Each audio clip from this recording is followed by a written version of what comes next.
The Atlantic seaboard, one fine morning in 1943, an imposing force of American naval air power proceeds to an important rendezvous. This force is the aircraft complement of a new carrier: fighters, dive bombers, torpedo bombers. With the air group commander leading everyone, they're flying out to sea to join the ship which will be their floating home and fighting base. He is one of many carriers which the American people have built since Pearl Harbor to destroy the enemy in his own part of the world, far away. And there now is our base, powerful and serene. In honor of all American aircraft carriers, let us call her the Fighting Lady.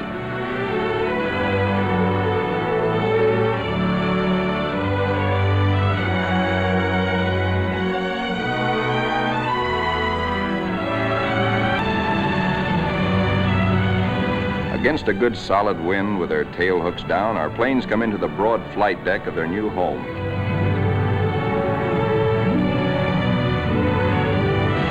In case the plane's hook fails to catch the arresting gear, there's a series of stout wire barriers. Number one man on the flight deck just now is the LSO, the landing signal officer, always a flyer himself. Like all aviators, he'd much rather be flying. Come on in and sit down. The plane is out of the groove and he waves it off. Come around another time, pilot, and we'll take you aboard.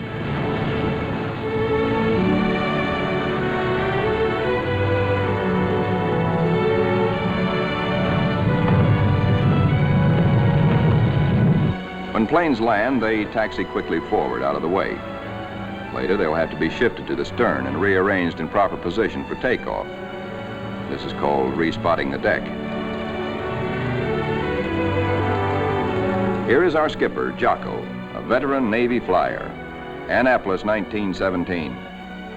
He is not impressed by our earnest efforts, nor the flight deck control officers. The skipper calls all hands together and gives us a piece of his mind. We'll never be ready for combat unless you flight deck crews learn right now to work as a team. Don't you men realize that before long we'll be in dangerous waters? That's too slow. Bear a hand.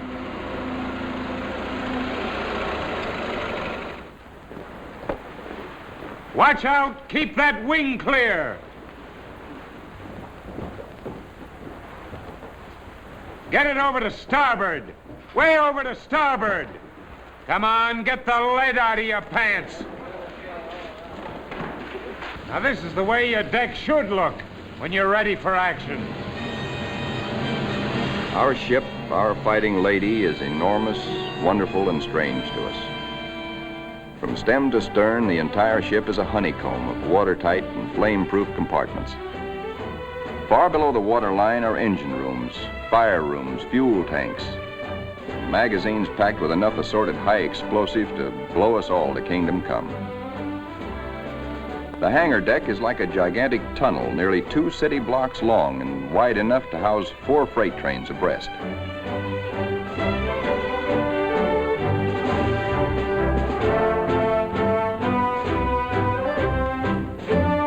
It'll take us a week, a month maybe, to learn our way around. These new surroundings are as mysterious to us as they are cold and impersonal. Our Fighting Lady is like a huge floating cave, noisy and uncomfortable.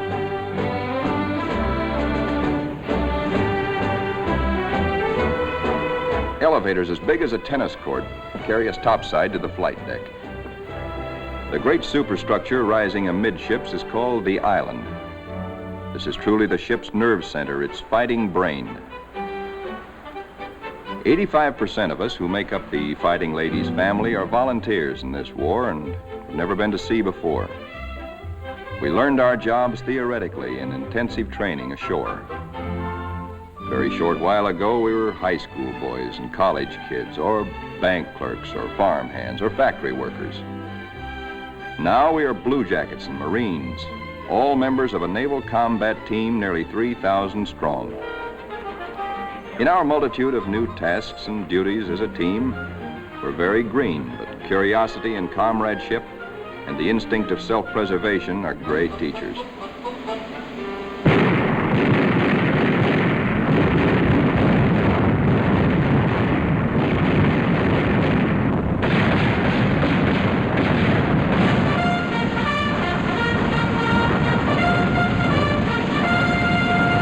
Some of us have to master the delicate and complicated instruments which control the fire of our 5-inch batteries, the guns that must defend the Fighting Lady when enemy dive bombers and torpedo planes attack.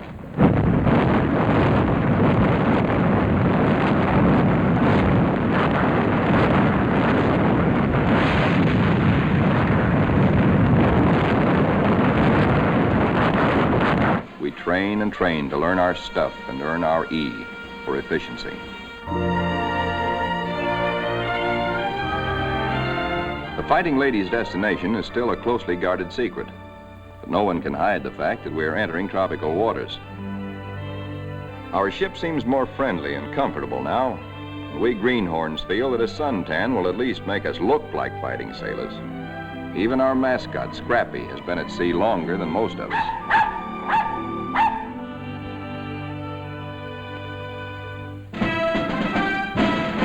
Some of the mystery that has been hanging over us is lifted when we enter the Panama Canal. There is a lot of unprofessional nervousness about whether or not we're too big to get through the locks. By using lines instead of fenders, we do get through, as the naval constructors knew all along we would. Come on, hop aboard. We're going places. For 2 cents, I would. Do anybody want to swap?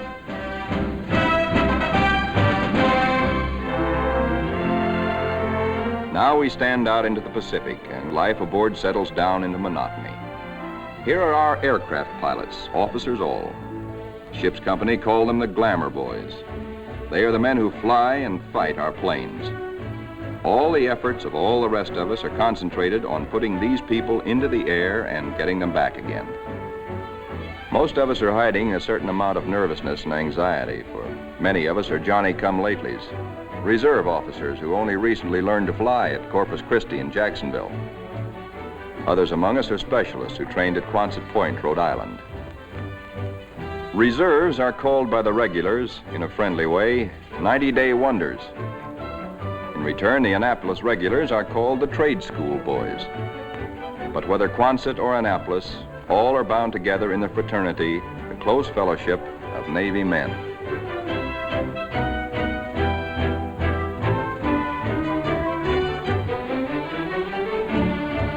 Among the ship's non-commissioned personnel, almost 3,000 blue jackets and 100 Marines, the hottest shots are the air crewmen, aerial gunners, and radio men. These boys and the plane captains are the partners of the glamour boys in the air. By non-flying blue jackets, they are called Zoom pigeons or Airedales. And because they receive 50% extra pay for flying, they are sometimes referred to as the bankroll boys.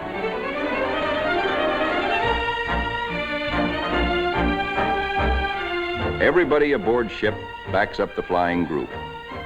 This requires the efforts of all manner of people. Many of the jobs are far from glamorous. All the little tasks and services you find along Main Street must be performed by some members of our carrier's crew. For though the Fighting Lady is a powerful ship of war, she is also a sizable American community, whose population must be supplied with all the necessities and some of the comforts of home. Doc Sorensen, the pharmacist mate, is just like a village druggist. And next door is our hospital called Sick Bay. It has only a few patients now, but soon it is to be filled with our wounded. Men like these who perform the humble jobs that make life aboard a fighting carrier more bearable, the barbers and the cobblers, are seldom mentioned in communiques. They all have a place in our fighting team. Weeks pass. Now we are far out into the Pacific, which is a very considerable body of water. Monotony shuts down on us between our duties. Guessing where we're bound is still our chief pastime. Will we put into Pearl? Are we going to Iron Bottom Bay? Or maybe even to the Aleutians?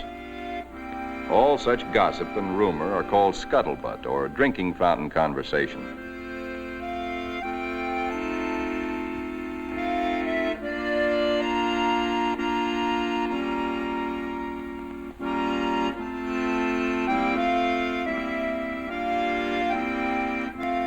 Throughout the ship, men get together in little groups to take refuge from the heavy burden of waiting for something to happen.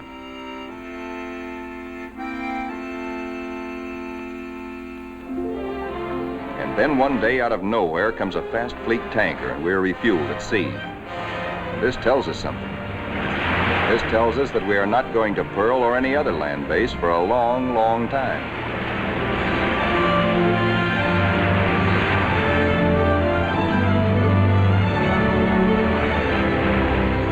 Besides our skipper, we have an admiral aboard, a sea dog who's been a naval flyer for nearly 20 years. Until now, only these officers have known where we are to go. But now Jocko, our captain, confers with the air group commander and reveals the plan. The Fighting Lady has been ordered to make a strike. She will pass through waters where no carrier task force has ventured since the bloody Battle of Midway. Remember, this is 1943, long before we took the Marshall Islands. Weather studies are made, and though this is a daily routine, somehow the whole ship senses that something is about to happen. Even before the news is broadcast to all of us, there's a new tension and atmosphere of expectancy. And then we are told we have traveled more than 7,000 miles from Panama, so that tomorrow, August 30th, 1943, we can strike the Jap base at Marcus Island, deep within the enemy's ring of defenses. The evening before our first strike, the air group commander briefs all his pilots with maps and a model of our target. We are sticking out our necks to within 1,000 miles of Tokyo to divert the Japs' attention from other American activities far south and east of Marcus. Those of us who have never before been in battle, that's most of us, ask a lot of questions of those who have seen action. Rear seat gunners, don't break off until you're practically on the same course and right astern of the enemy. Then push over fast. Outwardly, we try to seem composed and cheerful, but a lot's going on inside our minds. We question our most inner selves. What'll it be like? How'll we take it? Will we do all right? This is the night when a lot of boys write one more letter home.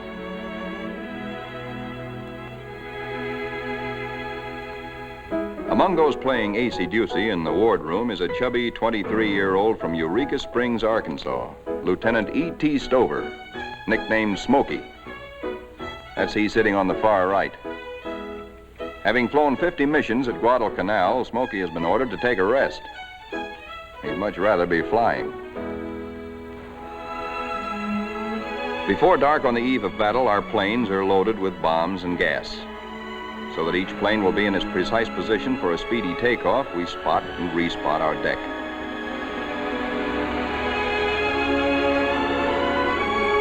Now all is perfect. We will strike at dawn.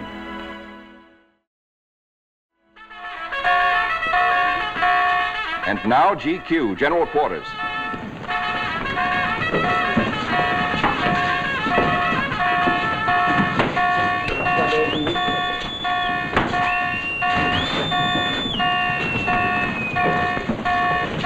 Every man on the ship goes to his battle station, his special place on the fighting team. George, the barber, will pass ammunition. Leo, the baker, will be a sky lookout. Frank, the tailor, is assigned to a first aid station. Pilots are in their ready rooms. Each squadron, fighter, bomber, torpedo bomber, assemble separately. Flyers get into their flight gear and receive last-minute data and instructions.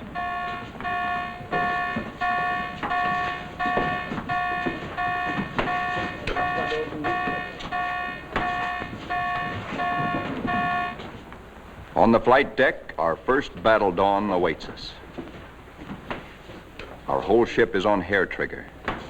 The Fighting Lady is hardly 100 miles from the first target of her career. These last few minutes before the order for our first action are the toughest time of all.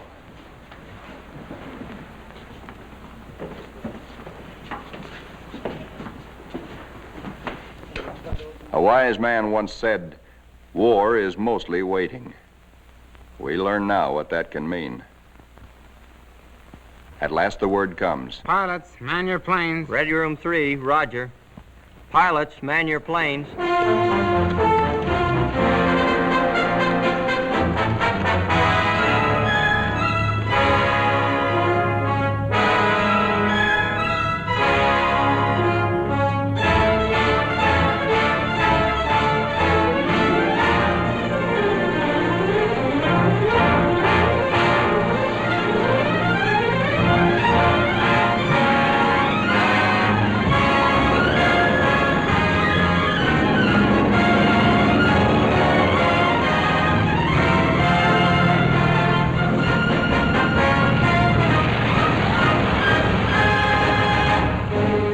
Fighters take off first to form cover aloft for the other squadrons.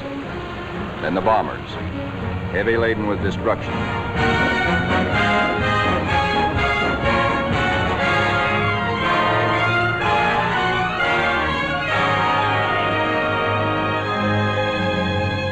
The sun has risen now, and our escorts are alert for enemy submarines.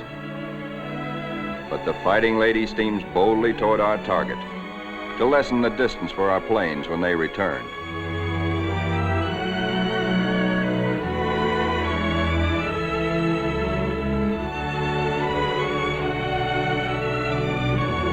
The radio plotting room is the electric eye and ear by which the Fighting Lady detects and keeps tab on all planes and ships for miles around us. Smokey, the fighting ace from Arkansas, has been put in charge of this room for our big day. Hunched among his assistants, Smokey is like a super quarterback on a super football team. He is in constant touch with our entire air group.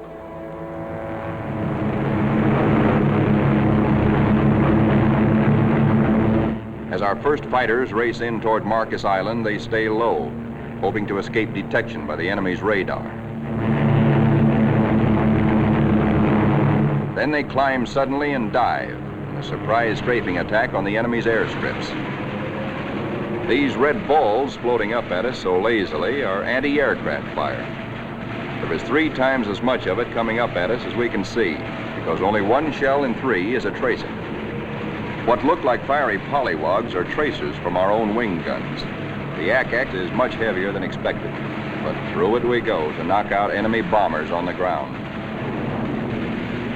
All through these battle pictures, realize that we are looking straight down our own gun barrels. These pictures are taken automatically by the same mechanism that operates the guns. Pictures even shake with the gun's recoil. Our eye is now the very eye of our fighting airplane.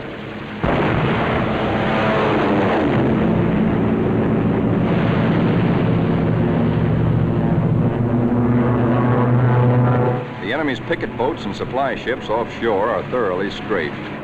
No longer will these craft bring rice and sake and munitions to Marcus.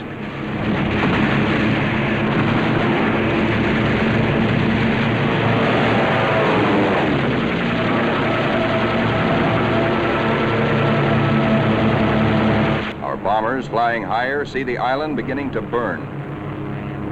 A moment ago, it looked like a little jade trinket in a cobalt sea.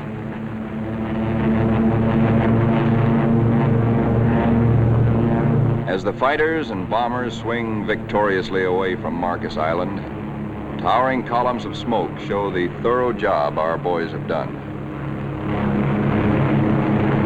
Back aboard ship, Smokey is tracking the flyers with care to be sure that none is missing and that no enemy planes are trying to follow them out to our fighting lady.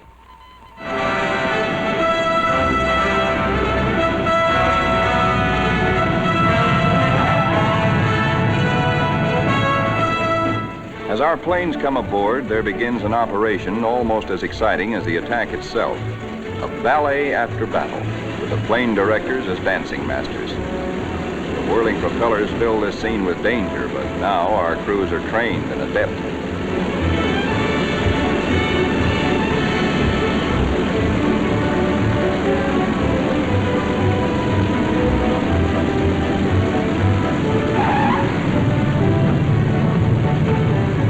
The landing signal officer performs an eloquent adagio on the fighting lady's stern. A warning to the rest of the cast to stay off stage till a limping member can be led out of the way.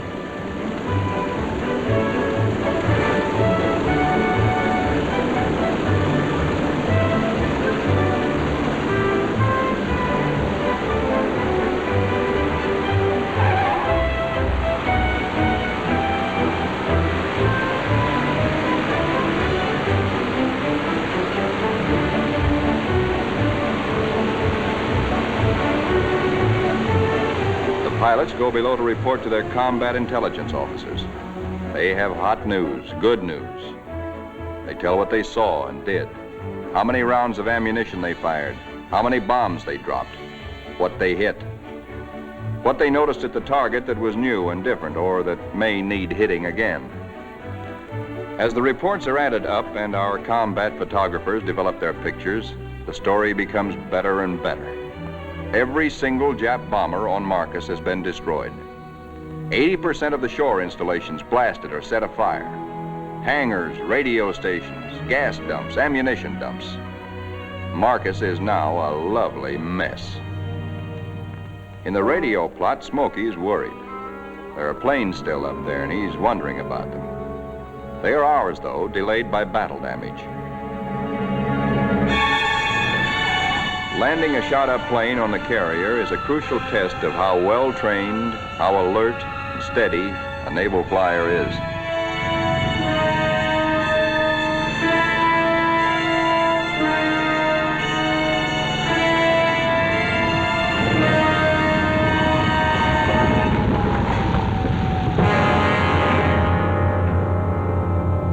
The fighting lady now has met her enemy. In the wardroom, the pilots who this morning felt new and nervous now talk like veterans. We have been baptized by fire and have survived nicely. We of the fighting lady are growing up.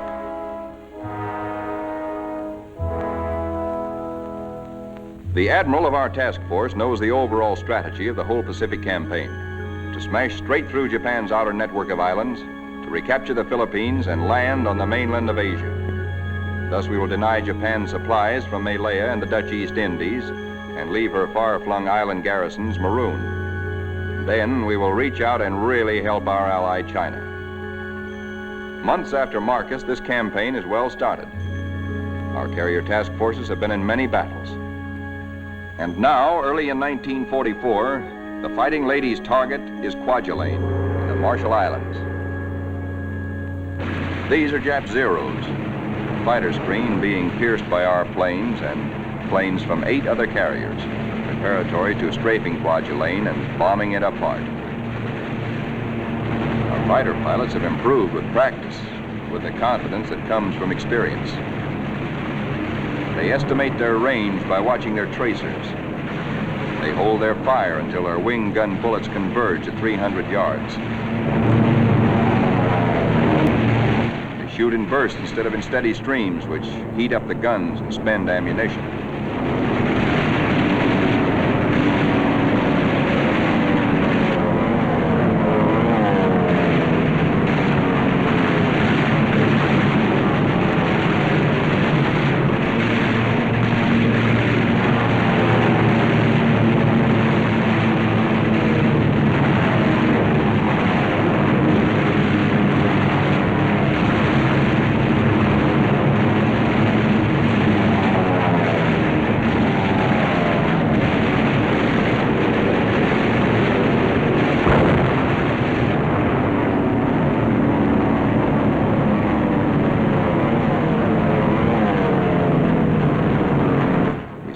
Kwajalein burning very satisfactorily.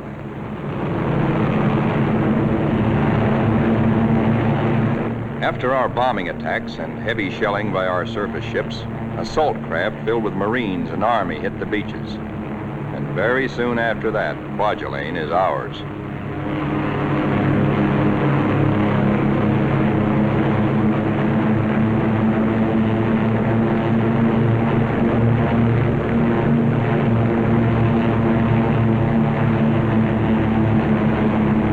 Right after Kwajalein, word comes to our admiral that at Truk, Japan's huge and secret naval fortress 1,400 miles to the west, there apparently are some heavy units of the Japanese battle fleet. Perhaps we can surprise them. Again, the Fighting Ladies Squadron and squadrons from other carriers take off for combat. A lot of mouths are dry at the thought that our target is mighty Truk. The rear seat gunners look back at the Fighting Lady, wondering when and if they will ever return to her.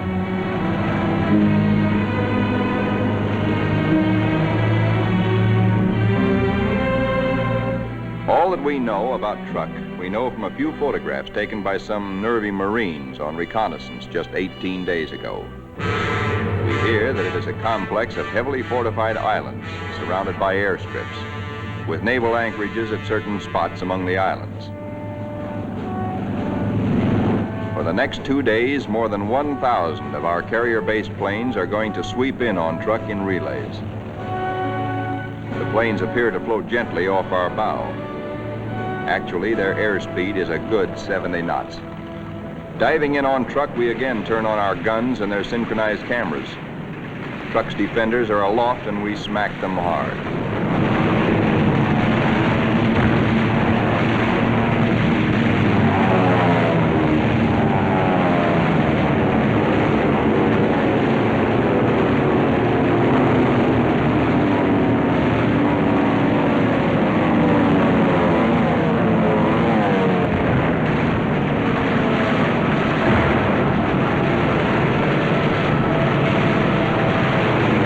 Hearts that were in men's mouths before this strike began now settle back into place and are singing once more. There's something really grand, something historic about diving in here on this place which Japan has been building and guarding jealously from all the Japanese eyes for 20 years. We dive right in low and take a good look at fighter strips, bomber bases, and seaplane ramps.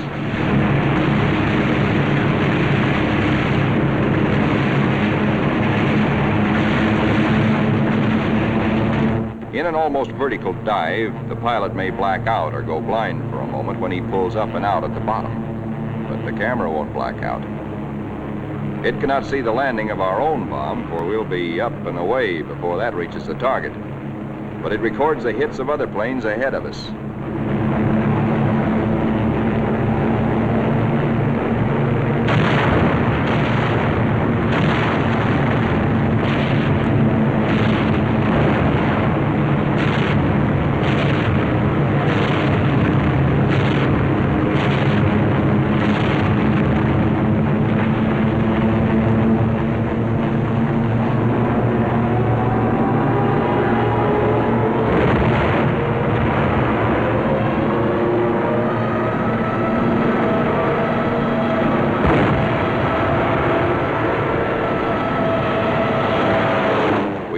find the Jap fleet here, but most of it's gone.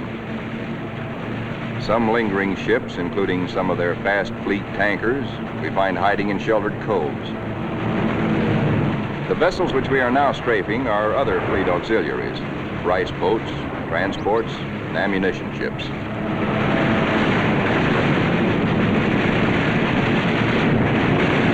With bursts of 50 caliber incendiaries and armor-piercing slugs, we set them on fire, rip them open, often wide enough to sink.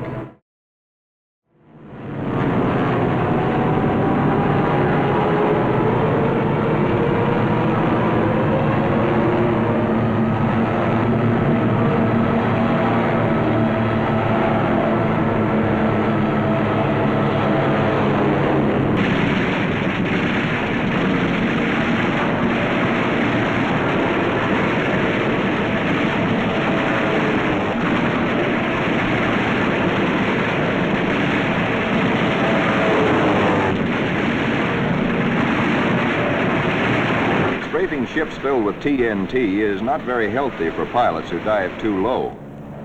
But it's hard to tell who's carrying what until the big bang comes.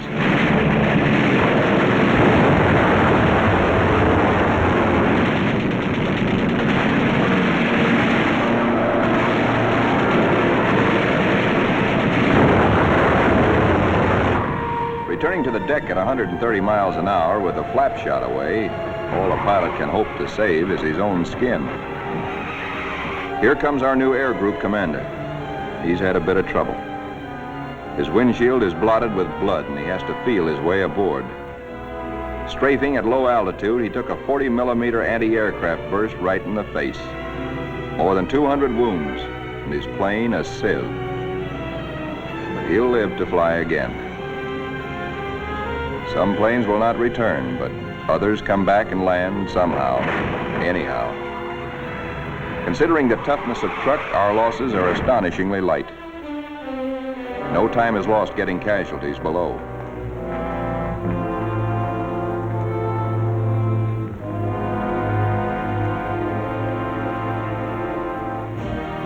It's a long way from truck to our secret rendezvous in the Marshall Islands. Someday it can be told just where this is. Actually, it is a magnificent new fleet anchorage, an advanced naval base, which we have taken from the Japs and made secure. Now, for the first time, we, who have been operating as separate, relatively small task forces, see assembled the enormous mass of naval power. Over 1 million tons of American fighting steel. New carriers, new battleships, new cruisers and fleet auxiliaries in an amount which Japan could never conceive, let alone produce.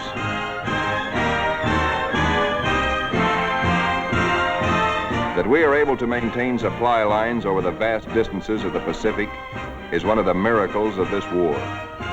In the comforting presence of so much power, we relax and refresh our battle-strained nerves. Push my head under. Hey, Benny, when you gonna die? Who taught you to swim? Hey! Little shark. Little shark, that's Benny. Boy. Our ship's post office now does really big business. Letters for us at last from home. Letters from us to friends and families. Our censors know our collective mood, our central hopes and thoughts. The stuff is really getting out here now. I can't tell you much about it, but oh boy.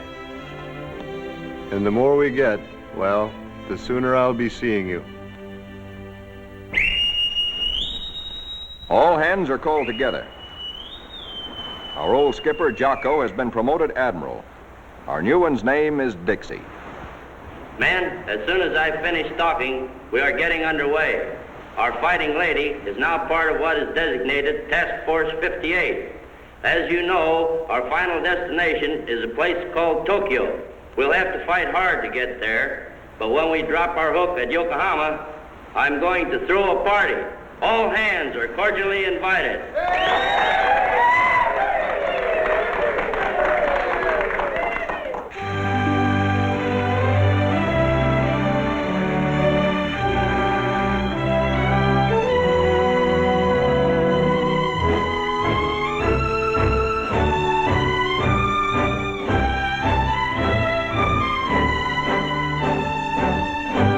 task forces are built compactly now around carriers like ourselves with speedy new battle wagons at our side. A carrier skipper never leaves the bridge at sea because carriers and their planes are the first to strike the enemy or to be struck by him. Our aircraft pilots are constantly on call, for despite the massive power spread out around us, these are still dangerous waters. Our pilots know this all too well, but it doesn't worry them now, for they're seasoned. They know how. There are a lot of new faces among us, but most of these men, too, have been in action. At places like Hollandia, Millie, Jaluit, Palau, Rabaul, Wake, Maloelap. Our rear seat gunners and radio men are old hands now. Some of their faces are different, too, because there have been replacements. A lot of them have been made commissioned officers. There's a saying in the Navy that you never learn to love a carrier until she gets hurt. Well, perhaps we don't really love our fighting lady, but we've become mighty fond of her and almost comfortable, almost at home.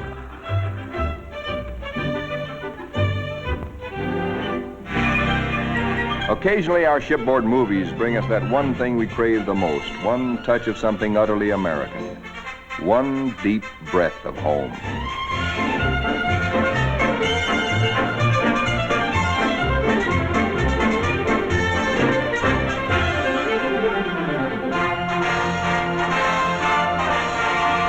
Like Jocko, our new skipper, Dixie, is an old hell-diving Navy pilot. In their battle caps, he and Admiral Mitcher look like big league baseball managers. Northwest we steam, and never before in history has an ocean borne such a weight of naval power. Not at Jutland, not at Japan's proud boast Tsushima was there anywhere near the force with which we now assert that this is our ocean, this is our air, and we're seeking the Japanese battle fleet to prove it.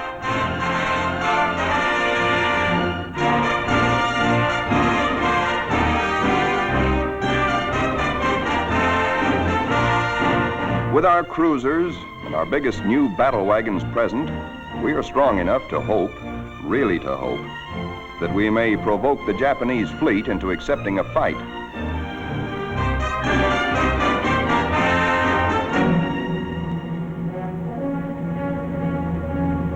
We're joined by plotting Coast Guard and Navy transports. The Marines again. So another amphibious assault is cooking.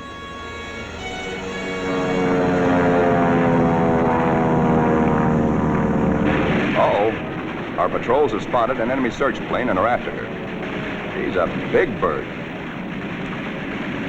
A 20-ton, four-motored Kawanishi seaplane, the kind we call Emily's.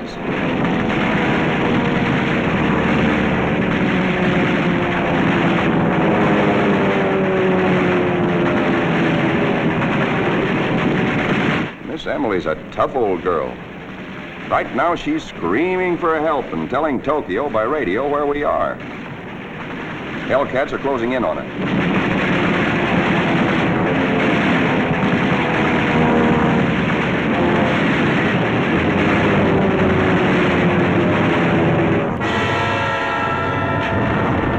So long, Emily.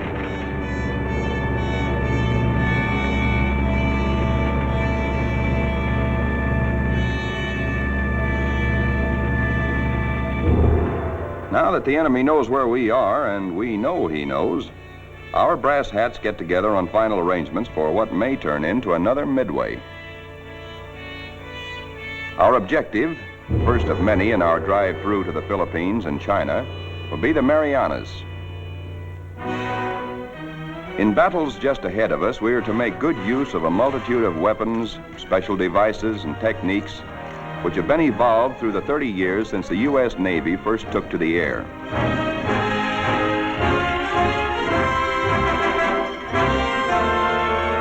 Not only did our naval flyers create the aircraft carrier itself, but it was they who devised the torpedo plane and invented and perfected dive bombing.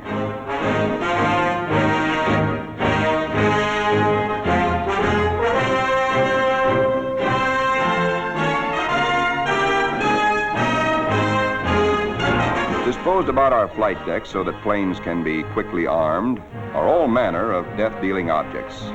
500, 1,000, and 2,000-pound bombs. We have torpedoes and incendiaries, and a kind of anti-personnel bombs we call daisy cutters.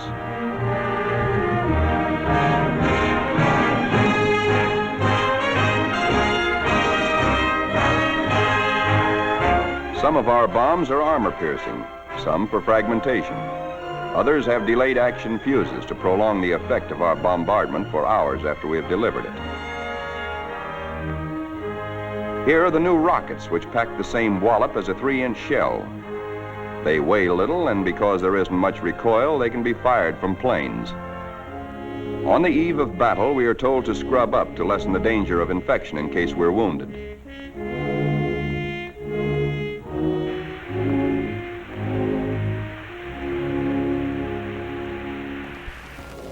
As well as our bodies, most of us prepare our souls.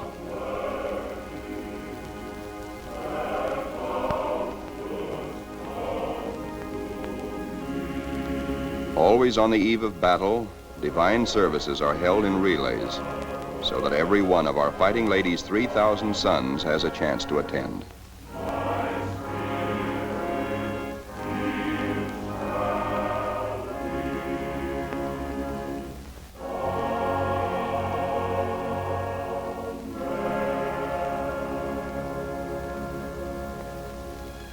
As the eve before battle lengthens, there is the usual waiting. Again, we're reminded that war is mostly waiting.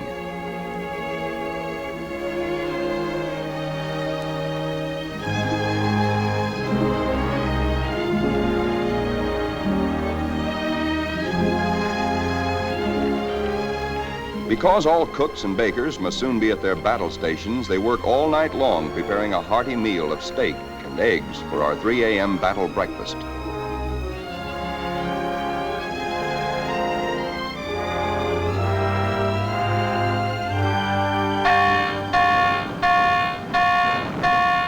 We are being attacked.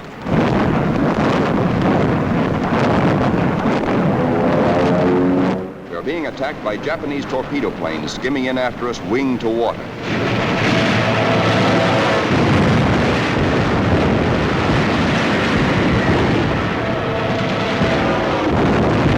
All they want is one hit on our flight deck. We have nearly 90 planes fueled and loaded with bombs, ready for the takeoff.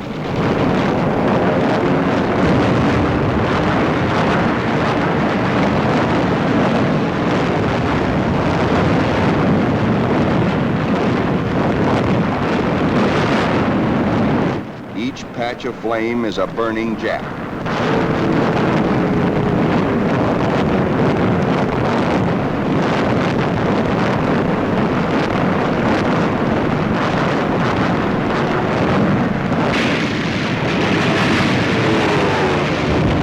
In this surprise attack, 19 Japs are polished off by our ship's batteries. Not a single carrier is hit. We have been fortunate. So now commences another major moment in the fighting lady's career. Flight quarters sounds. In this modern warfare, the young plane captains are to their pilots what squires were to armored knights of old. In this operation, typical of many more to come, a lot of other fighting ladies will be involved. And nearly 2,000 carrier-based planes, all of them attacking in air groups like our own.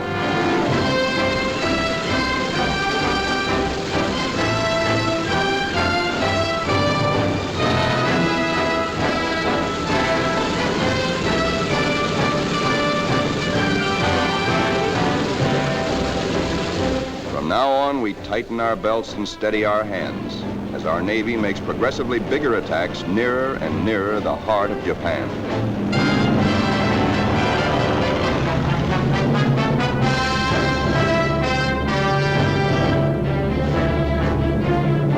At his post and radio plot, tracking down enemy planes and cursing the luck that keeps him out of the air, Smokey chafes at being grounded on a day like this, especially when targets are juicy ones.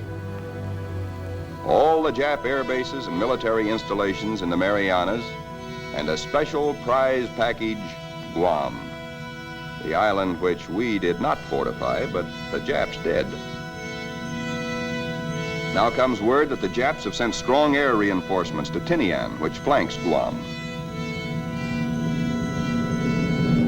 Again, our synchronized cameras record, as no human eye and memory could record, just what our guns and bombs do to the enemy. These pictures enable our air combat intelligence officers to assess the damage as we swoop down upon Tinian.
While our planes return for more fuel and ammunition, the surface vessels take over. A prodigious naval barrage to prepare the beaches our assault forces are going to hit. Not only our newest, but some of our oldest and proudest battleships are here. The Colorado, the Tennessee, and the USS Pennsylvania, flagship of World War I.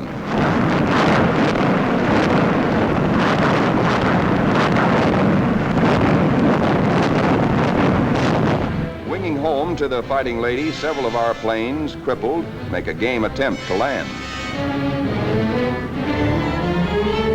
Now is when the landing signal officer must judge not only the speed, but estimate the battle damage of planes like these.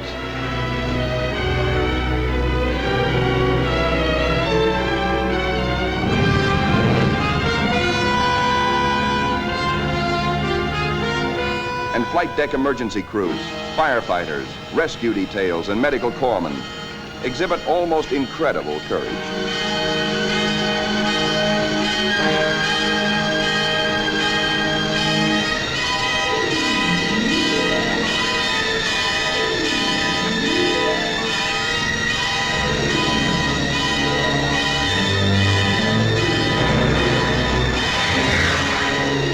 The pilot of a torpedo plane has been unable to release his load of incendiaries. Burning thermite is spilling out at incandescent heat. In the plane's tanks remain about 75 gallons of high-octane gas. The men who brave this danger to save pilot and crew deserve every citation they get.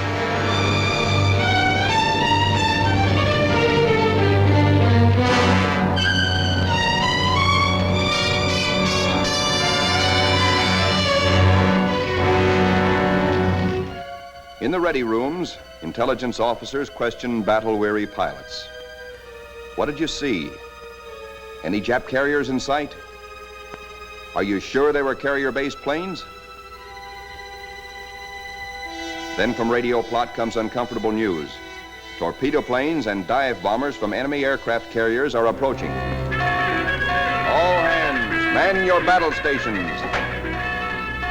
To our engine room go orders for flank speed, which is a few knots faster than full speed, in case we need to take evasive action. All boilers are lighted to let the Fighting Lady outdo herself if necessary. The engine room people turn on the heat, and the propeller shafts churn like fate in their alleys.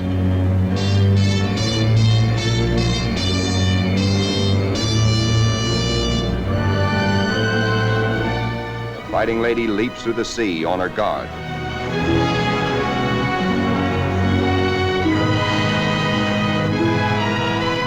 Skipper Dixie gears himself for action, and so does wise old Scrappy.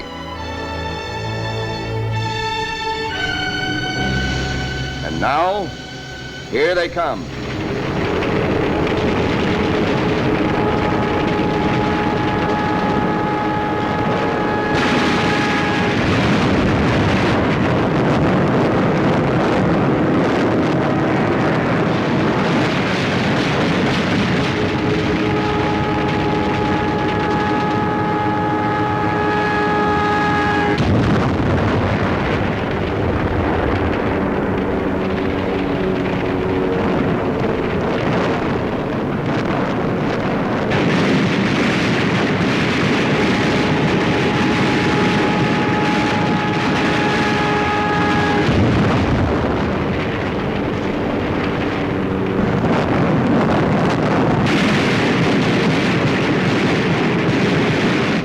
Jap Jill, torpedo bomber, miraculously keeps coming through our wall of flak.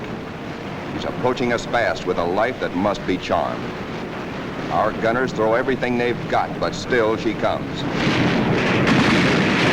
If he ever releases that torpedo,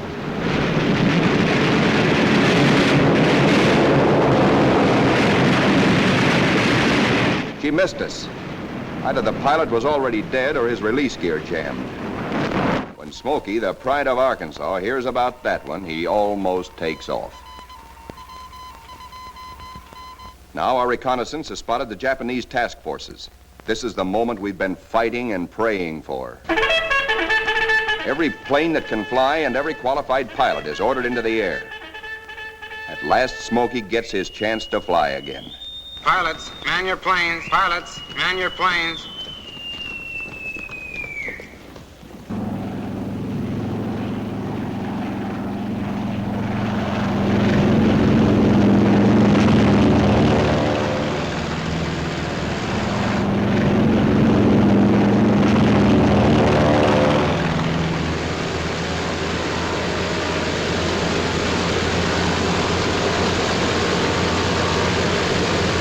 Philippine trade wind is tearing down our flight deck.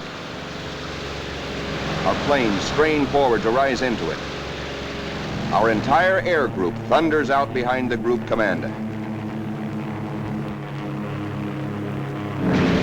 Now our fighters run into a smoke Jap fighters, mostly Zeros, sent up to intercept our attack on the Japanese fleet. A mad aerial scramble begins, which the boys to this day still call the Marianas Turkey Shoot. 369 Jap planes are shot down in this single day, to our loss of 22. Japanese plane makers have sacrificed strength and firepower for agility. Their planes disintegrate quickly when you hit them. They have no armor plate, as ours have, nor are their gas tanks self-sealing.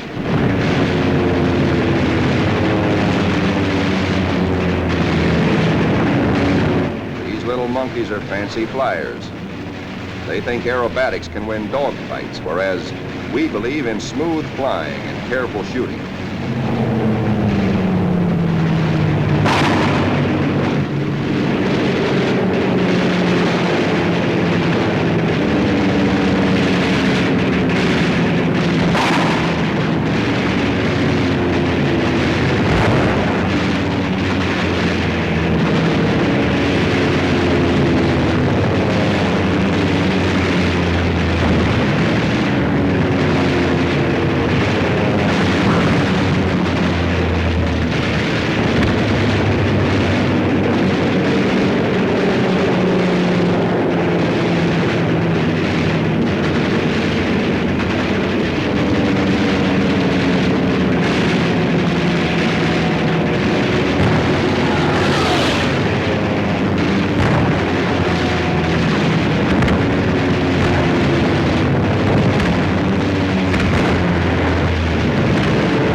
And now, at last, through a late afternoon haze from high altitude, our air combat group sights the Imperial Japanese battle fleet. These are the first pictures ever taken of a great enemy naval formation like this.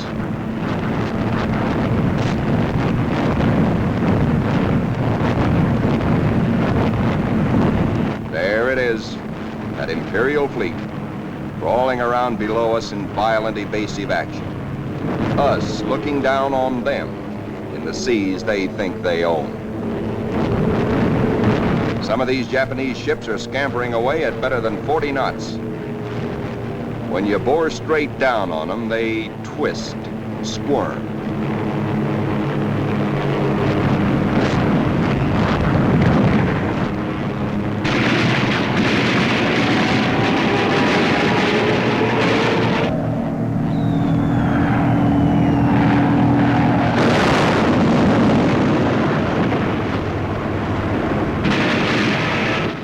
A big destroyer at the bow, hoping to shoot out his bridge, and he shoots back plenty.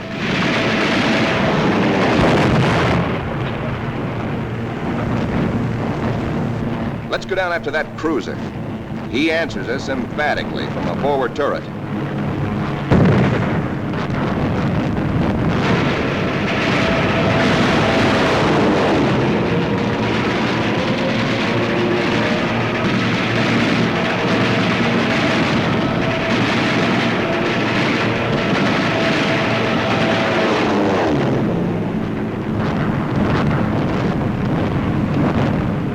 Now a 25,000-ton Jap carrier of the Hayataka class is going to get it.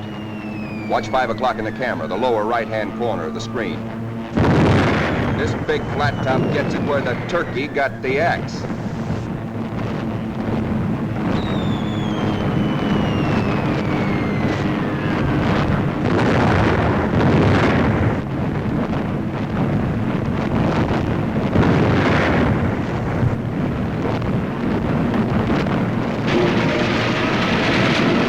Touch off some of these babies. Just watch this one. And now we come home from the Battle of the Philippine Sea. 17 Jap warships have been sunk or severely damaged. Several of our returning planes have been badly shot up. A dive bomber comes in out of gas. He pulls off to starboard but noses over because his wheels are down.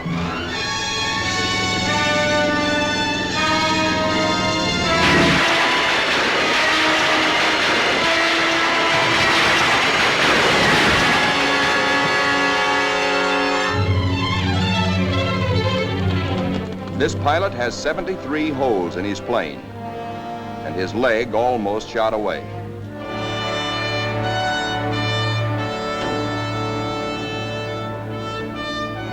To clear the deck for other planes, number 30, badly damaged, is jettisoned, given the deep 6.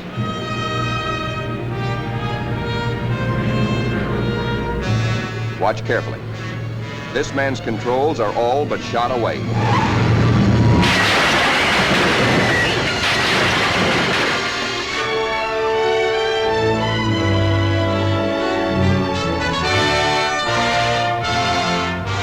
Steps out of it, smiling. And now it is time to paint up the scores. On this fine morning, just a year after being commissioned, the Fighting Lady is beginning to look like a stamp album. She has done her share, amassing Task Force 58's grand total of 757 Jap aircraft destroyed in a 2-week turkey shoot.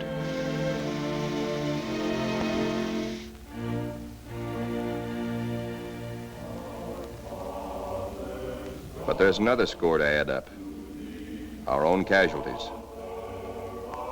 Quite a few faces are no longer with us on the Fighting Lady. Among them, Commander Upson, skipper of our torpedo squadron. Lieutenant Pappy Condit. Lieutenant John Meehan. And that fightingest gentleman, Lieutenant Smokey Stover. Yes, Smokey's missing too.